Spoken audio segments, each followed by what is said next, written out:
নমস্কাৰ এডুৱেৰ ষ্টুডিঅ'লৈ মই ৰাজশ্ৰীয়ে সকলোকে স্বাগতম জনাইছোঁ। আজি মই ক্লাছ 9ৰ ছাত্ৰ ছাত্ৰীসকলৰ সহায় হোৱাকৈ অসমীয়া সাহিত্য চয়নিকাৰ অন্যৰ প্ৰতি ব্যৱহাৰ পাঠটোৰ পৰা পাঠটোৰ প্ৰশ্নোত্তৰখিনি লৈ আহিছোঁ। এইটো ভিডিঅ'টো মই খণ্ড আকাৰে দিম। প্ৰথম মই চমু উত্তৰৰ লগতে আৰু 2-3টা বাক্য উত্তৰ দিয়া তেনেকুৱা প্ৰশ্ন লৈ আহিছোঁ যাতে ছাত্ৰ ছাত্ৰীসকলৰ সুবিধা হয়। যদি মোৰ ভিডিঅ'টো ভাল লাগে ছাত্ৰ ছাত্ৰীসকল তোমালোকে লাইক, কমেণ্ট আৰু ছাবস্ক্ৰাইব কৰি দিবা। এতিয়া আহোঁ আমি প্ৰশ্নোত্তৰ শিতানলৈ। প্ৰথম প্ৰশ্ন আছে, সাৰথি পুথিখন কাৰ ৰচনা? উত্তৰ সত্যনাথ বৰাৰ। কি নজনাৰ নিমিত্তে বহুত মানুহে জীৱনত নানাবিধ উপদ্ৰৱ ভুগিবলৈ পায়? উত্তৰ যিবিলাক মানুহৰ সৈতে সংসাৰত সমাজ পাতি থকা হয় বা যিবিলাকৰ সৈতে সম্বন্ধ জন্মে তেওঁলোকৰ লগত কেনে ব্যৱহাৰ কৰিব লাগে তাকে নজনাৰ নিমিত্তে বহুত মানুহে জীৱনত নানা উপদ্ৰৱ ভুগিবলৈ পায়। ক নম্বৰ প্ৰশ্ন, কোনটো শ্ৰেণীৰ মানুহৰ শত্ৰু সৰহ?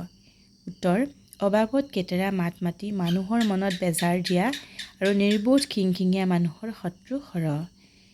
ঘ সজ ব্যৱহাৰৰ অনুপান কি? উত্তৰ সজ ব্যৱহাৰৰ অনুপান হৈছে নম্ৰতা। ঙ মনত অহংকাৰ ৰাখি মুখত নম্ৰ হ'লে মানুহক কি কৰা হয়? উত্তৰ মনত অহংকাৰ ৰাখি মুখত নম্ৰ হ'লে মানুহক ছল কৰা। প্ৰথম চ এই শ্ৰেণীৰ মানুহৰ স্বভাৱ নিচেই পাতল। ইয়াত কোনটো শ্ৰেণীৰ মানুহৰ কথা কোৱা হৈছে? উত্তৰ লগৰ লগৰীয়াক হহুৱাবলৈ আনৰ গুপ্ত কথা সদৰি কৰা শ্ৰেণীৰ মানুহৰ স্বভাৱ নিচেই পাতল। দ্বিতীয় চ কাৰ লগত সম্বন্ধ ৰাখিলে সততাক প্ৰশ্ৰয় দিয়া হয়? উত্তৰ হঠৰ লগত সম্বন্ধ ৰাখিলে সততাক প্ৰশ্ৰয় দিয়া হয়। বৰ্গীয় জ বহল ব্যাকৰণ পুথিখন কাৰ ৰচনা? উত্তৰ সত্যনাথ বৰাৰ। 2 নম্বৰ প্ৰশ্ন, ব্যৱহাৰ প্ৰণালীক সামান্য কথা বুলি কিয় ওলাই কৰিব নোৱাৰি? উত্তৰ আমি সমাজত বসবাস কৰোঁ, গতিকে সমাজৰ যিবিলাক লোকৰ লগত আমাৰ সম্বন্ধ জন্মে তেওঁলোকৰ লগত কাক কেনেকৈ ব্যৱহাৰ কৰিলে সুখে সন্তোষে জীৱন কটাব পাৰি এই বিষয়ে জনাটো প্ৰয়োজন। ইয়াকে নজনাৰ কাৰণে বহুত মানুহে জীৱনত নানা উপদ্ৰৱ ভুগিবলৈ পায়। ব্যৱহাৰ কৰিব নজনাৰ দুখতেই বহু চৰিত্ৰৱন্ত মানুহো আনৰ হিংসা গৰিহণাৰ ভাজন হয়। আনহাতে বহু কপটীয়া চলাহী মানুহো ব্যৱহাৰৰ গুণত অন্যৰ পৰা মৰম আদৰ লাভ কৰিবলৈ সমৰ্থ হয়।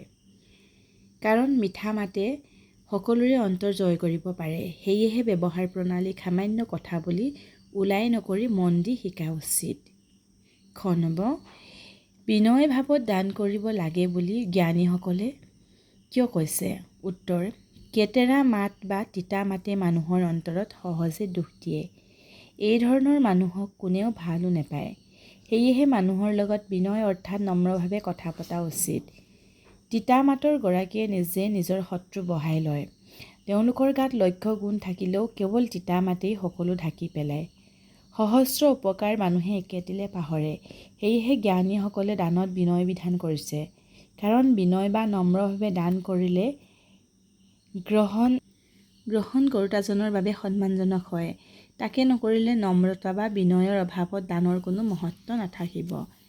3 নম্বৰ প্ৰশ্ন, তাৎপৰ্য ব্যাখ্যা কৰা। ক নম্ৰতা সজ ব্যৱহাৰৰ অনুপান।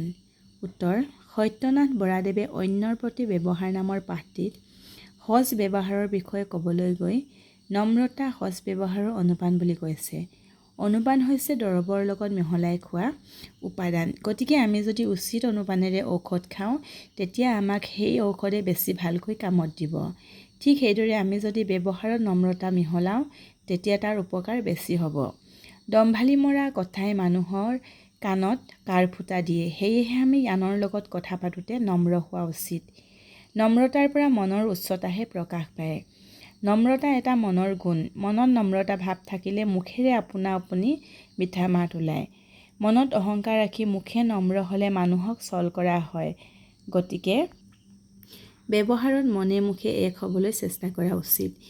নম্ৰ আচৰণৰ দ্বাৰা সকলোৰে অন্তৰ জয় কৰিব পাৰি। খ সোণৰ জেউতি অমান্য কৰিলে নকমে। উত্তৰ সোণ এবিধ উজ্জ্বল ধাতু। সোণৰ উজ্জ্বলতা কোনেও অস্বীকাৰ কৰিব নোৱাৰে। ই এবিধ মূল্যৱান অলংকাৰো। বজাৰত ইয়াৰ চাহিদাও বেছি, মূল্যও বেছি, গতিকে সকলোৱে ইয়াক কিনিবও নোৱাৰে। কিন্তু সেই বুলি সোণৰ জেউতি কেতিয়াও কমি নাযায়। সোণৰ উপমাটিৰ দ্বাৰা লেখকে ইয়াকে বুজাব বিচাৰিছে যে জ্ঞানী বা মান্যৱন্ত লোকক অমান্য কৰিলেও তেওঁলোকৰ মান নকমে। কোনো কোনো মানুহে মান্যৱন্ত লোকক অমান্য কৰিলে পুৰুষালি কৰা যেন পায়। সেই দেখি চল পালে অমান্য কৰিবলৈ নেৰে। কিন্তু সিহঁতে ভাবি নাচায় যে মান্যৱন্তক অমান্য কৰি তেওঁলোকৰ মূল্য কেতিয়াও কমাব নোৱাৰে। প্ৰশ্ন উত্তৰকেইটা ছাত্ৰ ছাত্ৰীসকলৰ কেনেকুৱা লাগিলে কমেণ্টত জনাব দেই। আৰু বাকী এইকেইটা প্ৰশ্ন উত্তৰটো হৈ গ'ল, কিন্তু শব্দ অৰ্থ আৰু শব্দ অৰ্থ নহয়, বিপৰীতাৰ্থক শব্দ আৰু বাক্য ৰচনা এইকেইটাহে বাকী দিবলৈ থাকিল। বাকীকেইটা মই পিছৰ খণ্ডত লৈ আহিম বাকীকেইটা উত্তৰ। এতিয়া মই সদ্যহতে চমু প্ৰশ্ন উত্তৰ চমুকৈ বুজাই লিখা আৰু তাৎপৰ্য ব্যাখ্যা কৰা এইখিনি কৰি দিলোঁ। গতিকে ভিডিঅ'টো ছাত্ৰ ছাত্ৰীসকলৰ কেনে লাগিল জনাব। ধন্যবাদ।